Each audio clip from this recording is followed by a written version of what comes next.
अस्सलाम वालेकुम, सत श्री अकाल, प्रणाम दोस्तों। एक पिंड पंजाब दा चैनल की टीम अज पहुंची जी लाहौर कान्हा। इत्थे साडी एक ऐसे खानदान दे नाल मुलाकात आ जिन्हां दे अद्धे रिश्तेदार जिहड़े आ वो इंडिया च रहिंदे आ ते ये भी इंडिया विच कई वारी जा चुके आ, लेकिन हुण कुछ अरसे तो इन्हां नूं वीज़ा जिहड़ा इंडिया दा वो नहीं मिल रहा और इन्हां दे बहुत सारे रिश्तेदार उधर बैठे जिहड़े कई वारी बंदा बीमार ठमार हो जाता आ, हालत भी नाजुक हो जाती, लेकिन बंदा इस तरह उन्हों की खैरियत नहीं दरियाफ्त कर सकता। टैलीफोन तो चलो मन्निया हो जाती, लेकिन एक जोड़ा जाके मिलना वो चीज़ जी है ना वो पॉसीबल नहीं हैगी।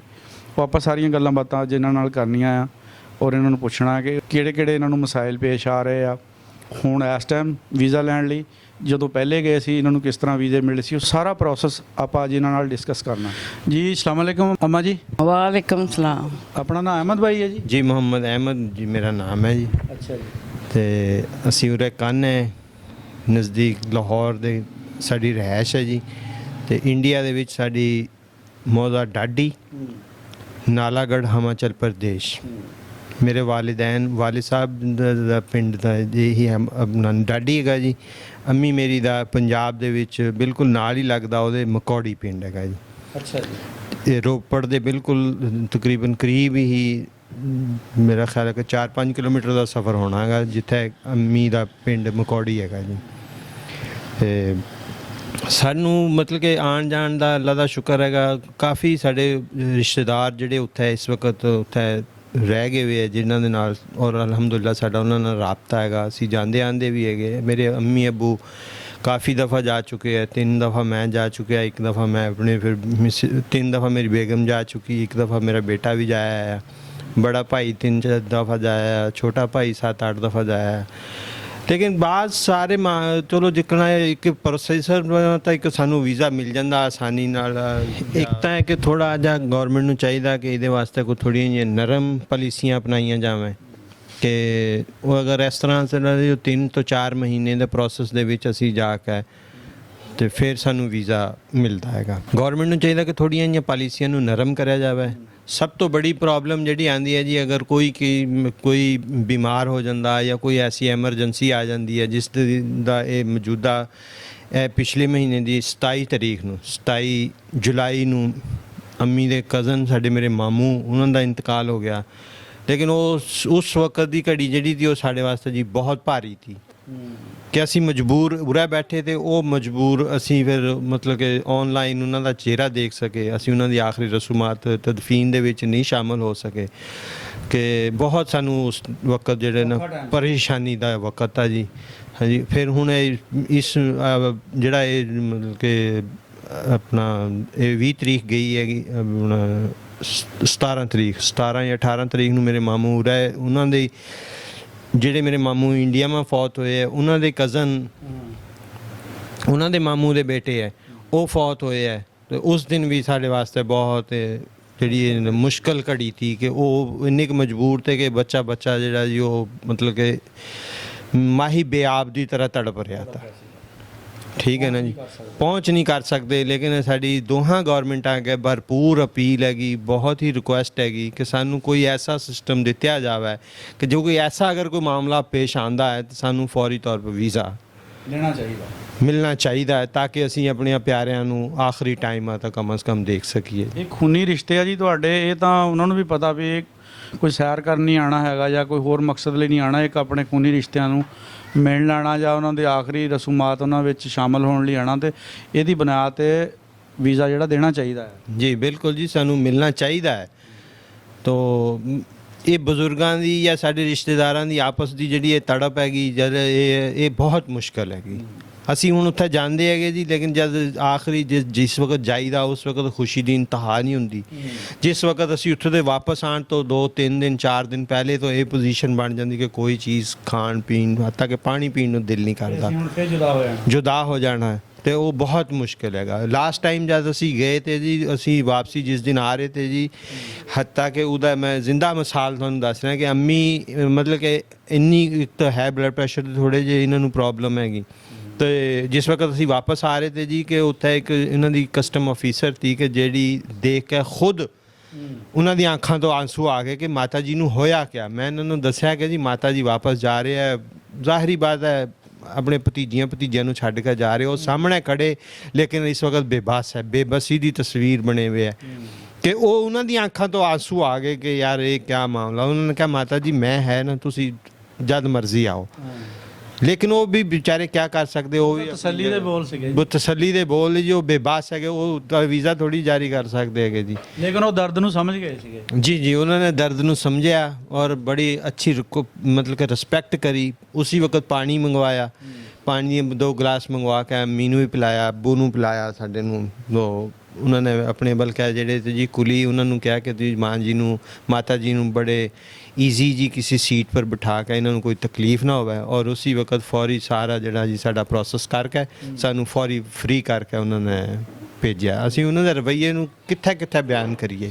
ਐਸੀ ਮੁਹੱਬਤ ਜੀ ਇੰਡੀਆ ਦੀ ਤਰਫ ਜਿਸ ਦਿਨ ਅਸੀਂ ਵਾਪਸ ਆ ਰਹੇ थे तो अम्मी का भतीजा था वो सामने लेके आया हुआ था और तुसी यकीन मनो कि भी ये पोजीशन थी कि वो बार मतलब कि शीशा में तो भी हाथ बाय करी जा रहा था। असी इशारे करी जा रहे कि वापस चले जाओ लेकिन जब तक असी अखां ते ओझल नहीं होए वो उत्थे ते अपनी जगह तो एक तो उन्होंने आंसू जारी थे ते दूसरा वो जेड़ा जी अपनी जगह तो हिलन वास्ते पिछे हटन नूं तैयार नहीं थे। हत्ता कि पुलिस वाले भी ਜਿਹੜੇ ਉਹਨਾਂ ਦੇ ਮਤਲਬ ਕਿ BSF ਦੇ ਲੋਕ ਤੇ ਉਹ ਵੀ ਲੋਕ ਤੇ ਕਈ ਜਿਹੜੇ ਤੇ ਉਹਨਾਂ ਨੇ ਵੀ ਅੱਖਾਂ ਨਮ ਕਰ ਲੀਆਂ ਕਿ ਯਾਰ ਕੈਸੀ ਜੁਦਾਈ ਹੈ ਇਹ ਅਸੀਂ ਲਾਈਵ ਦੇਖ ਰਹੇ ਹੈ। ਔਰ ਬੇਬਸੀ ਦੀ ਤਸਵੀਰ ਆ ਕਿ ਪਤਾ ਨਹੀਂ ਮੁੜ ਕੇ ਕਦੋਂ ਵੀਜ਼ਾ ਲੱਗਣਾ ਤੇ ਕਦੋਂ ਮਿਲਣਾ ਜੀ। ਇਹ ਹੁਣ ਦੇਖੋ ਨਹੀਂ 2012 ਦੇ ਵਿੱਚ ਲਾਸਟ ਵਿਜ਼ਿਟ ਤਾਂ ਅੰਮੀ ਦਾ, ਉਸ ਤੋਂ ਬਾਅਦ ਅੰਮੀ ਦਾ ਵਿਜ਼ਿਟ ਨਹੀਂ ਕਰ ਸਕੇ ਤੇ ਦੁਬਾਰਾ ਫਿਰ 2016 ਵਿੱਚ ਮੈਂ ਮੇਰੇ ਅੱਬੂ ਅਸੀਂ ਤਾਂ ਜਾਇਆ, ਮੇਰੀ ਮਿਸਿਸ ਸੀ, ਮੇਰਾ ਬੇਟਾ ਤਾਂ ਤੇ ਮੇਰੇ ਨਾਨੂ ਤੇ ਨਾਲ ਮੇਰਾ ਕਜ਼ਨ ਵੀ ਥਾ ਇੱਕ ਨਾਲ ਤੇ ਲੇਕਿਨ ਅੰਮੀ ਫਿਰ ਵੀ ਨਹੀਂ ਜਾ ਸਕੀ। ਇਹਨਾਂ ਦਾ ਵੀਜ਼ਾ ਪਾਸਪੋਰਟ ਐਕਸਪਾਇਰ ਹੋ ਗਿਆ। ਇਸ ਉਮਰ ਦੇ ਬਜ਼ੁਰਗਾਂ ਨੂੰ ਤਾਂ ਵੈਸੇ ਹੀ ਵੀਜ਼ਾ ਜਿਹੜਾ ਨਾ ਔਨ ਅਰਾਈਵਲ ਵੀਜ਼ਾ ਦੇਣਾ ਚਾਹੀਦਾ ਹੈ। ਜੀ ਬਿਲਕੁਲ ਜੀ, ਤਾਂ ਕਿ ਕਮ ਸੇ ਕਮ ਇਹ ਜਿਹੜੇ ਐਸੇ ਮਾਮਲਾਤ ਬਣਦੇ ਆ ਜੀ ਤੇ ਉਹ ਫਿਰ ਉਸ ਵਕਤ ਅਸੀਂ ਹੁਣ ਕਿਆ ਦੱਸ ਸਕਦੇ ਕਿ ਵੀ ਉਹ ਬਿਆਨ ਤੋਂ ਬਾਹਰ ਹੈਗਾ। ਇਤਨੀ ਤਕਲੀਫ ਹੈ ਇਤਨੀ। ਅੱਛਾ ਮਾਂ ਜੀ ਤੁਸੀਂ ਸਾਨੂੰ ਇਹ ਦੱਸੋ ਵੀ ਆਪਣੇ ਉੱਥੇ ਕਿਹੜੇ ਰਿਸ਼ਤੇਦਾਰ ਰਹਿੰਦੇ ਆ? ਰਿਸ਼ਤੇਦਾਰ ਬੱਚੇ ਬਹੁਤ ਹੈ, ਭੈਣਾਂ ਮੇਰੀਆਂ ਉੱਥੇ ਫੁੱਫੀ ਦੀਆਂ ਧੀਆਂ, ਭਾਈ ਮੇਰੇ ਤੇ ਉਹ ਵੀ ਮੁੱਕ ਗਏ। ਅੱਛਾ ਭੈਣ ਹੈ ਰਹਿ ਗਈ ਇੱਕ ਬਸ ਮੇਰੇ ਮਨ ਕੱਲੀ ਵਿਚਾਰੀ। ਮੈਂ ਵੀ ਕੱਲੀ ਮੇਥੋਂ ਵੱਡੀ ਹੈਗੀ। ਅੱਛਾ ਤੇ ਭਾਈ ਵੀ ਸਾਰੇ ਮੁੱਕ ਗਏ। ਇਹਨਾਂ ਦੇ ਅੱਬੂ ਦਾ ਸਗਾ ਮਾਮਾ ਤਾਂ ਉਹ ਵੀ ਖਤਮ ਹੋ ਗਿਆ, ਬੇਟਾ ਵੀ ਉਹਦੇ ਬੱਚੇ ਹੈਗਾ। ਹਾਂ ਆਉਂਦੇ ਹੈ ਜਾਂਦੇ ਹੈ ਸਾਰੇ, ਅਸੀਂ ਸਾਰਾ ਕੁਛ ਕਰਦੇ ਫੋਨ ਪਰ ਵੀ। ਬਹਰਹਾਲ ਜਦ ਤੱਕ ਕੋਲ ਨਾ ਜਾਈਏ ਜਦ ਤੱਕ ਮੁਹੱਬਤ ਪੂਰੀ ਤਾਂ ਨਹੀਂ ਨਾ ਹੁੰਦੀ। ਠੰਡ ਨਹੀਂ ਪੈਂਦੀ। ਹੁਣ ਰਾਤ ਮੇਰੀ ਭਰਜਾਈ ਭਤੀਜੇ ਸਾਰੇ ਰੋ ਕੇ ਉਹਨਾਂ ਨੇ ਆਪਣਾ, ਮੈਂ ਕਿਹਾ ਮੈਨੂੰ ਤੁਸੀਂ ਕਿਉਂ ਪਾਗਲ ਬਣਾਉਂਦੇ, ਮੈਂ ਤਾਂ ਪਹਿਲਾਂ ਹੀ ਪਾਗਲ ਹੋਈ ਵੀ। ਤੁਸੀਂ ਸਾਰੇ ਇਕੱਠੇ ਬੈਠੇ, ਮੈਂ ਇਕੱਲੀ ਹੈਗੀ। ਬਸ ਇਹੋ ਜਿਹੇ ਕੰਮ ਵਿੱਚ ਕਿਆ ਕਰੀਏ, ਬੜੀ ਪਰੇਸ਼ਾਨੀ ਹੈਗੀ। ਚਲੋ ਵੀਜ਼ਾ ਮਿਲ ਜਾਵੇ ਭਾਵੇਂ ਨਹੀਂ ਵੀ ਮਿੱਤੇ ਤੁਰ ਹੁੰਦਾ, ਮੇਰੇ ਬੱਚਿਆਂ ਨੂੰ ਲੈ ਜਾਣਾ ਗਾਂ, ਉਹਨਾਂ ਨੇ ਆ ਜਾਣਾ ਮੈਨੂੰ ਲੈ ਜਾਣਾ। ਚਲੋ ਜਾ ਆਵਾਂ ਦੇਖ ਆਵਾਂ ਇੱਕ ਵਾਰੀ, ਦੇਖ ਕੇ ਖਰੇ ਜ਼ਿੰਦਗੀ ਕਿੰਨੇ ਦਿਨ ਦੀ ਆ। ਹੁਣ ਜ਼ਿੰਦਗੀ ਦਾ ਪਤਾ ਕੋਈ ਨਹੀਂ। ਸਾਡੇ ਲਾਗੇ ਜੀ ਉੱਥੇ ਸ਼ਰਸ਼ਮੀਰ, ਉੱਥੇ 3 ਭੈਣਾਂ ਇੰਡੀਆ 'ਚੋਂ ਵਿਆਹ ਕੇ ਆਈਆਂ ਸੀਗੀਆਂ ਜੀ। ਤੇ ਉਦੋਂ ਤਾਂ ਇਸ ਕਰਕੇ ਰਿਸ਼ਤੇਦਾਰੀ ਕਰ ਲਈ ਵੀ ਚਲੋ ਆਉਂਦੇ ਜਾਂਦੇ ਰਹਿਣਾ, ਕਿਹੜਾ ਇਦਾਂ ਦੇ ਰੌਲੇ ਬਣਨੇ ਆ। ਪਰ ਉਹ ਫਿਰ ਜਦੋਂ ਮੁਲਕਾਂ ਦੀਆਂ ਕਸ਼ੀਦਗੀਆਂ ਵੱਧ ਗਈਆਂ, ਰੌਲੇ ਵੱਧ ਗਏ, ਫਿਰ ਆਣ ਜਾਣ ਵੀ ਬੰਦ ਹੋ ਗਿਆ। ਹੁਣ ਇਸ ਟਾਈਮ ਉਹਨਾਂ ਦੀ ਵਾਲਦਾ ਜਿਹੜੀ ਆ ਉਹ ਵਿਚਾਰੀ ਬਿਸਤਰੇ ਮਰਗ ਤੇ ਪਈ ਆ, ਆਖਰੀ ਸਾਹਾਂ ਤੇ ਆ। ਉਹ ਤਿੰਨੇ ਪਿੱਟਦੀਆਂ ਰੋਂਦੀਆਂ ਕਰਲਾਉਂਦੀਆਂ ਵੀ ਸਾਨੂੰ ਭਾਵੇਂ 1 ਦਿਨ ਦਾ ਵੀਜ਼ਾ ਦੇ ਦਿਓ, ਆਪਣੀ ਮਾਂ ਨੂੰ ਆਖਰੀ ਵਾਰੀ ਦੇਖ ਲਈਏ। ਪਰ ਹਕੂਮਤਾਂ ਦੇ ਸਿਰ ਤੇ ਕੋਈ ਜੂੰ ਨਹੀਂ ਹੁੰਦੀ ਹੈਗੀ, ਕੋਈ ਅਸਰ ਨਹੀਂ ਹੁੰਦਾ। ਪਤਾ ਨਹੀਂ ਕਿਹੋ ਜਿਹੇ ਸੰਗ ਦਿਲ ਬੰਦੇ ਬਿਠਾਏ ਹੋਏ ਆ ਜਿਹੜਾ ਇਹਨਾਂ ਨੂੰ ਮਤਲਬ ਇਸ ਚੀਜ਼ ਦਾ ਕੋਈ ਖਿਆਲ ਨਹੀਂ। ਕੋਈ ਸਿਆਣੇ ਬੰਦੇ ਆ, ਇੱਕ ਬਲੱਡ ਦਾ ਰਿਲੇਸ਼ਨ ਹੈ, ਉਹਨਾਂ ਨੂੰ ਇਜਾਜ਼ਤ ਦੇਣੀ ਚਾਹੀਦੀ ਆਪਣੇ ਮਾਂ ਪਿਓ ਨੂੰ ਮਿਲਣ ਦੀ। ਚਾਹੀਦੀ ਦੇਣੀ ਚਾਹੀਦੀ ਹੈਗੀ। ਅਸੀਂ ਇੱਧਰ ਤੜਫ ਰਹੇ ਹਾਂ, ਉੱਧਰ ਤੜਫ ਰਹੇ ਹਾਂ। ਮੇਰਾ 14 ਵਿੱਚ ਹਾਂਜੀ 2014 ਇਹ ਤੋਂ ਬਾਅਦ ਬੱਚੇ ਵੀ ਜਾਇਆ, ਇਹਨਾਂ ਦਾ ਅੱਬੂ ਵੀ ਜਾਇਆ, ਮੇਰਾ ਵੀਜ਼ਾ ਨਹੀਂ ਤਾਂ ਲੱਗਿਆ। ਮੇਰਾ ਉਹਨਾਂ ਪਾਸਪੋਰਟ। ਅੱਛਾ ਆਪਣਾ ਕਿਹੜਾ ਪਿੰਡ ਆ ਉੱਥੇ? ਮਕੌੜੀ। ਹਾਂਜੀ ਇਹ ਜ਼ਿਲ੍ਹੇ ਹੁਸ਼ਿਆਰਪੁਰ 'ਚ ਹੀ ਆਉਂਦਾ? ਨਹੀਂ ਇਹ ਹੈਗਾ ਰੋਪੜ ਦੇ ਨਾਲ। ਹਾਂਜੀ ਹੁਸ਼ਿਆਰਪੁਰ ਮਾਨੀ ਹੈ, ਰੂਪਨਗਰ ਕਹਿੰਦੇ ਹੁਣ। ਹਾਂ ਰੂਪਨਗਰ ਕਹਿੰਦੇ। ਦਾ ਰੋਪੜ ਹੈ ਹਾਂਜੀ ਅੰਬਾਲਾ ਪੰਜਾਬ ਵਿੱਚ ਆ ਗਿਆ ਵਾ। ਅੱਛਾ ਸਾਰੇ ਬੱਚੇ ਬਸ ਹੁਣ ਇਹਨਾਂ ਵਿਛੋੜਿਆਂ ਨੇ ਮਾਰ ਲਏ, ਹੋਰ ਚੱਕਰ ਕੋਈ ਨਹੀਂ ਹੈ, ਗੋਡਿਆਂ ਦਾ ਵੀ ਕੋਈ ਨਹੀਂ ਹੈ, ਬਸ ਆ ਜਿਹੜੇ ਭੈਣਾਂ ਭਾਈਆਂ ਦੇ ਵਿਛੋੜੇ ਹਾਂ ਇਹਨਾਂ ਹਾਂਜੀ ਤੁਹਾਡੇ ਇਹ ਆਪਣਾ ਭਾਈ ਫੌਤ ਹੋਏ ਸੀ ਉਹ ਕਿੰਨੇ ਦਿਨ ਹੋ ਗਏ? ਉਹਨੂੰ ਕੋਈ 15 20 ਦਿਨ ਹੋ ਗਏ ਨਾ। ਹਾਂਜੀ 20 22 27 ਤਰੀਕ ਨੂੰ ਹਾਂਜੀ ਫੌਤ ਹਾਂ। ਇਹ ਤਾਂ ਬਹੁਤ ਬੇਬਸੀ ਹੋਣੀ ਆ ਤੇ ਬੇਬਸੀ ਹੈ, ਹੋਰ ਕਿਆ ਤੜਫਦੇ ਕਿ ਉਧਰ ਰੋ ਰਹੇ ਤੇ ਉਹਨਾਂ ਮੈਂ ਰੋ ਰਹੀ ਸੀ, ਵੀਡੀਓ ਕਾਲ ਕਰੀ ਵੀ ਤੀ। ਉਹ ਮੈਨੂੰ ਦੇਖ ਦੇਖ ਕੇ ਰੋਈ ਜਾਂਦੇ ਤੇ ਮੈਂ ਉਹਨਾਂ ਦੇ ਮੈਂ ਤੁਸੀਂ ਤਾਂ ਇਕੱਠੇ ਬੈਠੇ, ਮੈਂ ਇਕੱਲੀ ਬੈਠੀ, ਮੈਨੂੰ ਕੌਣ ਚੁੱਪ ਕਰਾਵੇ? ਤੁਹਾਨੂੰ ਤਾਂ ਕਰਾਉਣ ਵਾਲੇ ਸਾਰੇ ਬੈਠੇ ਇੱਥੇ, ਇਕੱਲੀ ਤਾਂ ਮੈਂ ਬੈਠੀ ਨਾ। ਅੱਛਾ ਉੱਥੇ ਆਪਣੇ ਕਿੰਨੇ ਕੁ ਘਰ ਬੈਠੇ ਹਜੇ? ਬਹੁਤ ਹੈ ਜੀ ਬਹੁਤ, ਹੁਣ ਕਿੰਨੇ ਕੁ ਦਸੀਏ। ਅੱਛਾ ਸਾਰੇ ਉੱਥੇ ਹੀ ਆ, ਭਾਈ ਭਤੀਜੇ ਭਤੀਜੀਆਂ ਭਾਣਜੇ ਭਾਣਜੀਆਂ ਸਾਰਾ ਹੀ ਬੈਠਿਆ, ਕੋਲ ਇੱਕ ਥੋੜਾ ਹੈਗਾ। ਔਰ ਅਸੀਂ ਕਿਹੜਾ ਉੱਥੇ ਕੋ ਇੰਡੀਆ ਦਾ ਚੱਕਣ ਜਾਂਦੇ ਲੈਣ ਜਾਂਦੇ, ਭੈਣਾਂ ਭਾਈਆਂ ਨੂੰ ਮੇਲੀ ਦੀ ਠੰਡ ਪੈ ਜਾਂਦੀ, ਹਾਂਜੀ ਮਿਲ ਨਹੀਂ ਜਾਣਾ ਉਹ ਆਉਂਦੇ ਕਿ ਸਾਡੇ ਠੰਡ ਉਹਨਾਂ ਦੇ ਪੈ ਜਾਂਦੀ ਹੈ, ਹੋਰ ਚੱਕਰ ਕੋਈ ਨਹੀਂ। ਬੜੀ ਦਾ ਉਹ ਵੀ ਆਉਂਦੇ, ਅੱਛਾ ਜਦ ਮੈਂ ਜਾਂਦੀ ਉਹ ਆਉਂਦੇ, ਸਾਰੇ ਆਏ। ਹੁਣ ਉਹ ਆਖਰੀ ਵਾਰੀ ਕਦੋਂ ਆਏ ਸੀ?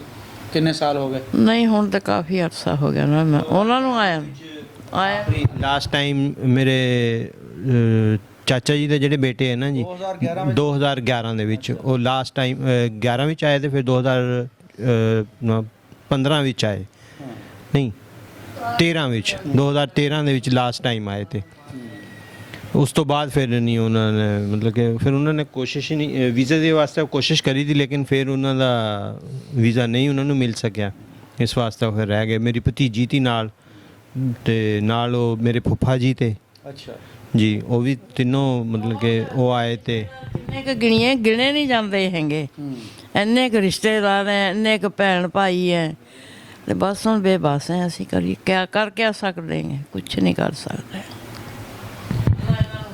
ਬਾਕੀ ਇਹ ਕਿ ਜੀ ਉਹਨਾਂ ਦੀ ਮੁਹੱਬਤ ਇਤਨੀ ਜ਼ਿਆਦਾ ਹੈਗੀ, ਇਹ ਨਹੀਂ ਕਿ ਇੱਕ ਸਾਡਾ ਰਿਸ਼ਤੇਦਾਰ ਹੈ ਨਾ ਉਹਨੇ ਤਾਂ ਸਾਡੀ ਮੁਹੱਬਤ ਕਰਨੀ, ਲੇਕਿਨ ਉੱਥੇ ਜਿਹੜੇ ਦੂਸਰੇ ਲੋਕ ਵੀ ਹੈਗੇ, ਥਰਡ ਪਰਸਨ ਲੋਕ ਹੈਗੇ, ਉਹ ਵੀ ਇਤਨੀ ਸ਼ਦੀਦ ਮੁਹੱਬਤ ਕਰਦੇ ਹੈ ਕਿ ਜਿਹਦਾ ਅਸੀਂ ਬਿਆਨ ਨਹੀਂ ਕਰ ਸਕਦੇ। ਕਿੰਨਾ ਟਾਈਮ ਹੋ ਗਿਆ ਤੁਹਾਨੂੰ ਆਖਰੀ ਵਾਰੀ ਗਏ ਨੂੰ ਉੱਥੇ? ਅਸੀਂ ਲਾਸਟ ਟਾਈਮ ਜੀ 2016 ਵਿੱਚ ਆਖਰੀ ਟਾਈਮ ਗਏ ਤੇ 7 ਲੋਕ ਤੇ ਅਸੀਂ, ਹਾਂਜੀ ਉਦੋਂ ਆਸਾਨੀ ਨਾਲ ਵੀਜ਼ਾ ਮਿਲ ਗਿਆ ਸੀ ਜੀ, ਮਤਲਬ ਕਿ ਆਪਣਾ ਪ੍ਰੋਸੈਸ ਜਿਹੜਾ ਥਾ ਜੀ ਉਹ ਕਾਗਜ਼ੀ ਕਾਰਵਾਈ ਦਾ ਉਹ ਸਾਰਾ ਅਸੀਂ ਮੁਕੰਮਲ ਕਰਿਆ। ਉਹ 3 ਮਹੀਨੇ ਦੇ ਤਕਰੀਬਨ 3 ਮਹੀਨੇ ਦੇ ਵਿੱਚ 4 ਮਹੀਨੇ ਲੱਗੇ ਤੇ। ਇਹ ਫੀਸ ਕਿੰਨੀ ਲੈਂਦੇ ਆ? ਫੀਸ ਤਾਂ ਜੀ ਨਾ ਹੋਣ ਦੇ ਬਰਾਬਰ ਹੈ, 100 ਰੁਪਏ ਫੀਸ ਹੈ ਪਾਕਿਸਤਾਨੀ। ਅੱਛਾ ਇੱਕ ਬੰਦੇ ਦੀ, ਇੱਕ ਮਤਲਬ ਕਿ ਇੱਕ ਪਾਸਪੋਰਟ ਦੀ ਵੀਜ਼ਾ ਫੀਸ 100 ਰੁਪਏ ਹੈਗੀ। ਫੀਸ ਦਾ ਕੋਈ ਮਸਲਾ ਨਹੀਂ ਜੀ, ਫੀਸ ਤਾਂ ਅਸੀਂ ਅਦਾ ਕਰ ਸਕਦੇ ਆ, ਫੀਸ ਬਿਲਕੁਲ ਨਾਰਮਲ ਹੀ ਹੈ, ਕੋਈ ਐਸਾ ਮਸਲਾ ਨਹੀਂ ਹੈ। ਲੇਕਿਨ ਮਸਲਾ ਇਹ ਹੈ ਕਿ ਜਿਹੜਾ ਇਹ ਕਾਗਜ਼ਾਤ ਡਾਕੂਮੈਂਟੇਸ਼ਨ ਹੈਗੀ ਨੇ ਇਹ ਬਹੁਤ ਜ਼ਿਆਦਾ ਹੈਗੀ। ਇਹ ਤੇ ਮੈਂ ਥੋੜਾ ਜਿਹਾ ਜੋ 1980 ਜਾਂ 90 ਦੀ ਦਹਾਈ ਦੇ ਵਿੱਚ ਥਾ ਨਾ ਜੀ, ਉਹ ਹੋਣਾ ਚਾਹੀਦਾ ਕਿ ਇੱਕ ਸਿੰਪਲੀ ਫਾਰਮ ਜਿਹੜੇ ਹੈ ਉਹ ਅਸੀਂ ਫਿਲ ਕਰਕੇ ਦਈਏ ਤਾਂ ਉਹਦੇ ਪਰ ਸਾਨੂੰ ਵੀਜ਼ਾ ਮਿਲ ਜਾਵੇ। ਹੁਣ ਇਹ ਜਿਹੜਾ ਜੀ ਇਹ ਫਿਰ ਪ੍ਰੋਸੈਸ ਬਹੁਤ ਜ਼ਿਆਦਾ ਉਹ ਹੋ ਗਿਆ ਵਾ। ਹੁਣ ਦੇਖੋ ਅੱਜ ਦਾ ਜਦੀਦ ਦੌਰ ਹੈਗਾ, ਮੋਬਾਈਲ ਹਰ ਬੰਦੇ ਕੋਲ ਮੌਜੂਦ ਹੈਗਾ। ਅਗਰ ਉਹਨਾਂ ਦੀ ਐਮਬੈਸੀ ਕੋਈ ਪੁੱਛਣਾ ਚਾਹੁੰਦੀ ਹੈ ਆਪਣੇ ਜਿਸ ਬੰਦੇ ਦੇ ਨਾਮ ਅਸੀਂ ਅਪਲਾਈ ਕਰ ਰਹੇ ਹੈਗੇ, ਉਹਨੂੰ फ़ोन पर पूछ ਲਵੇ ਕਿ ਬਈ ਹਾਂ ਇਹ ਤੇਰੇ ਅਜ਼ੀਜ਼ ਹੈਗੇ ਆਉਣਾ ਚਾਹ ਰਹੇ ਹੈ ਤੇ ਕਿਆ ਖਿਆਲ ਹੈ, ਬਜਾਏ ਇਸ ਦੇ ਕਿ ਸਪਾਂਸਰ ਕਰਨਾ ਪਵੇ। ਇਹ ਬਹੁਤ ਫਿਰ ਇੱਕ ਨਾ ਮਤਲਬ ਕਿ ਲੰਬਾ ਪ੍ਰੋਸੈਸ ਹੋ ਜਾਂਦਾ ਜੀ। ਅਸਲ 'ਚ ਜੀ ਇਹ ਬਸ ਆਵਾਮ ਤਾਂ ਬਹੁਤ ਇੱਕ ਦੂਜੇ ਨੂੰ ਮਿਲਣਾ ਚਾਹੁੰਦੀ ਆ, ਲੇਕਿਨ ਇਹ ਜਿਹੜੀਆਂ ਤਾਕਤਾਂ ਹੈ ਨਾ, ਬਰੂਨੀ ਤਾਕਤਾਂ ਲਾ ਲਓ ਜਾਂ ਉੱਪਰਲੀਆਂ ਤਾਕਤਾਂ ਲਾ ਲਓ, ਉਹ ਨਹੀਂ ਚਾਹੁੰਦੀਆਂ ਵੀ ਇੱਦਾਂ ਆਣ ਜਾਣ ਸ਼ੁਰੂ ਹੋਵੇ, ਮੁਹੱਬਤਾਂ ਵਧਣ ਇਹਨਾਂ ਦੀਆਂ। ਉਹ ਇਸ ਚੀਜ਼ ਦੇ ਥੋੜ੍ਹਾ ਜਿਹਾ ਮਤਲਬ ਇਹ ਰੁਕਾਵਟਾਂ ਵੀ ਸਾਰੀਆਂ ਉਹਦੀ ਵਜ੍ਹਾ ਤੋਂ ਹੀ ਆ।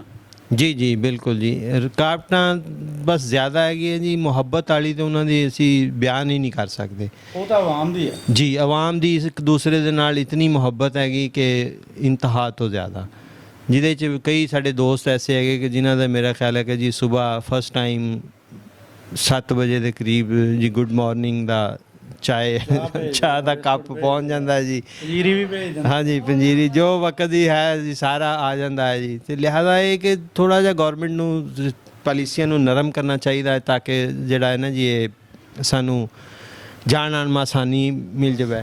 ਅੱਛਾ ਅੰਮਾ ਜੀ, ਤੁਸੀਂ ਹੁਣ ਕੀ ਚਾਹੁੰਦੇ ਹੋ ਵੀ ਤੁਹਾਨੂੰ ਵੀਜ਼ੇ ਵੱਲੋਂ ਕਿਸ ਤਰ੍ਹਾਂ ਮਤਲਬ ਉਹਨਾਂ ਦੀ ਦੋਵਾਂ ਸਾਡੀਆਂ ਗਵਰਨਮੈਂਟਾਂ ਨੂੰ ਕੀ ਅਪੀਲ ਕਰਨਾ ਚਾਹੁੰਦੇ ਹੋ? ਅਪੀਲ ਇਹੀ ਕਰਦੇ ਵੀ ਆਸਾਨੀਆਂ ਕਰ ਦੋ। ਪਤਾ ਹੈ ਵੀ ਇੰਨੇ ਅਰਸੇ ਦੇ ਆ ਰਹੇ ਨਾ, ਅਸੀਂ ਕੋਈ ਕਾਰੋਬਾਰੀ ਹੈ ਨਾ ਅਸੀਂ ਕੋਈ, ਉਹਦੇ ਵਾਸਤੇ ਭੈਣਾਂ ਭਾਈਆਂ ਨੂੰ ਮਿਲਣ ਜਾਈਦਾ, ਜਿਹੜਾ ਮਹੀਨਾ 2 ਮਹੀਨੇ ਰਹੀਦਾ ਖੁਸ਼ ਹੋ ਕੇ ਆਪਣੇ ਘਰ ਨੂੰ ਆ ਜੀਦਾ। ਆਉਣਾ ਜਦ ਫਿਰ ਆਉਣਾ ਬਹੁਤ ਮੁਸ਼ਕਲ ਹੈ, ਜਾਂ ਭੈਣਾਂ ਭਾਈਆਂ ਨੂੰ ਛੱਡ ਕੇ ਆਈਦਾ ਉੱਚੇ, ਫਿਰ ਤਾਂ ਬਸ ਇੱਕ ਕਿਸਮ ਔਖਾ ਹੀ ਕਿ ਛੱਡਿਆ ਹੀ ਤੇ ਭਾਈ ਖਤਮ ਹੋ ਗਿਆ। ਅਸੀਂ ਉਦਣੇ ਮਰ ਗਏ ਸਮਝ। ਹਾਂ ਨਹੀਂ ਕਰ ਉੱਥੇ ਵੀ ਛੱਡ ਦੀ 4 ਦਿਨ ਪਹਿਲਾਂ। ਬੱਚੇ ਫਿਰੀ ਜਾਂਦੇ, ਬਹੁਤ ਰੋਟੀ ਨਹੀਂ ਖਾਂਦੀ, ਕਿਆ ਗੱਲ ਹੈ? ਬਸ ਅੰਦਰ ਜਾਵੇ ਤਾਂ ਖਾਈਏ ਨਾ, ਵੀ ਹੁਣ ਵਿਛੜ ਜਾਣਾ ਖਰੇ, ਮੁੜ ਕੇ ਮਿਲਣਾ ਜਾਂ ਨਹੀਂ ਮਿਲਣਾ ਹੈ। ਤੇ ਵਾਕਈ ਮਿਲੇ ਵੀ ਨਹੀਂ ਹੈਗੇ, ਮਿਲੇ ਵੀ ਨਹੀਂ ਹੈ, ਕਿਆ ਕਰੀਏ? ਇੱਕ ਪਿੰਡ ਪੰਜਾਬ ਦਾ ਚੈਨਲ ਦੀ ਟੀਮ ਅੱਜ ਪਹੁੰਚੀ ਸੀ ਜੀ ਕਾਨਾ। ਇੱਥੇ ਅੰਮਾ ਜੀ ਹੁਣਾਂ ਨਾਲ ਮੁਲਾਕਾਤ ਹੋਈ ਆ, ਭਾਈ ਅਹਿਮਦ ਹੁਣਾਂ ਨਾਲ ਗੱਲਬਾਤ ਕੀਤੀ ਆ। ਇਹਨਾਂ ਦੇ ਅਜ਼ੀਜ਼ੋ ਕਾਰਬ ਜਿਹੜੇ ਆ ਚੜ੍ਹਦੇ ਪੰਜਾਬ 'ਚ ਰਹਿੰਦੇ ਆ, ਔਰ ਗੱਲਬਾਤ ਤੁਸੀਂ ਸੁਣੀ ਆ ਕਿ ਜਿਸ ਤਰ੍ਹਾਂ ਫੌਤ ਵੀ ਹੋਏ, ਇਹਨਾਂ ਦੇ ਭਾਈ ਫੌਤ ਹੋਏ ਅੰਮਾ ਜੀ ਹੁਣਾਂ ਦੇ, ਉਹ ਲੇਕਿਨ ਮੂੰਹ ਟੈਲੀਫੋਨ ਤੇ ਦੇਖਿਆ, ਵੀਡੀਓ ਕਾਲ ਤੇ, ਲੇਕਿਨ ਜਾ ਨਹੀਂ ਸਕੇ, ਵੀਜ਼ਾ ਨਹੀਂ ਮਿਲਿਆ। ਅਸੀਂ ਦੋਵਾਂ ਗੌਰਮੈਂਟਾਂ ਅੱਗੇ ਅਪੀਲ ਕਰਦੇ ਹਾਂ ਕਿ ਇਹ ਜਿਹੜੇ ਲੋਕ ਕਈ ਵਾਰੀ ਜਾ ਵੀ ਆਏ ਆ, ਉਹ ਵੀ ਇੱਧਰ ਆਏ ਤਾਂ ਮਤਲਬ ਸਾਹਮਣੇ ਸਾਫ਼ ਚੀਜ਼ ਨਜ਼ਰ ਆਉਂਦੀ ਹੈ ਨਾ ਕਿ ਇੱਕ ਦੂਸਰੇ ਦੇ ਰਿਸ਼ਤੇਦਾਰ ਆ, ਇਹਨਾਂ 'ਚ ਕੋਈ ਐਸਾ ਮਤਲਬ ਚੀਜ਼ ਨਹੀਂ ਪਾਈ ਜਾਂਦੀ ਜਿਹਨੂੰ ਆਪਾਂ ਬੇਸ ਬਣਾ ਕੇ, ਬੁਨਿਆਦ ਬਣਾ ਕੇ ਵੀਜ਼ੇ ਤੋਂ ਇਨਕਾਰ ਕੀਤਾ ਜਾਵੇ। ਲਿਹਾਜ਼ਾ ਇਹਨਾਂ ਨੂੰ ਜਿਹੜਾ ਜਿੰਨੇ ਵੀ ਸੀਨੀਅਰ ਸਿਟੀਜ਼ਨ ਆ ਉਹਨਾਂ ਨੂੰ ਵੀਜ਼ਾ ਜਿਹੜਾ ਨਾ, ਖਾਸ ਕਰ ਇੱਦਾਂ ਦੇ ਮੌਕਿਆਂ 'ਤੇ, ਦੁੱਖ ਦੇ ਮੌਕਿਆਂ 'ਤੇ ਤਾਂ ਇਨਸਾਨੀ ਹਮਦਰਦੀ ਦੇ ਤਹਿਤ ਜਿਹੜਾ ਵੀਜ਼ਾ ਦੇਣਾ ਚਾਹੀਦਾ ਜੀ। ਇਨਸ਼ਾਅੱਲਾ ਫਿਰ ਕਿਸੇ ਹੋਰ ਪ੍ਰੋਗਰਾਮ 'ਚ ਕਿਸੇ ਨਵੇਂ ਬਜ਼ੁਰਗ ਨਾਲ ਤੁਹਾਡੀ ਖਿਦਮਤ 'ਚ ਹਾਜ਼ਰ ਹੋਵਾਂ ਜੀ। ਰੱਬ ਰਾਖਾ।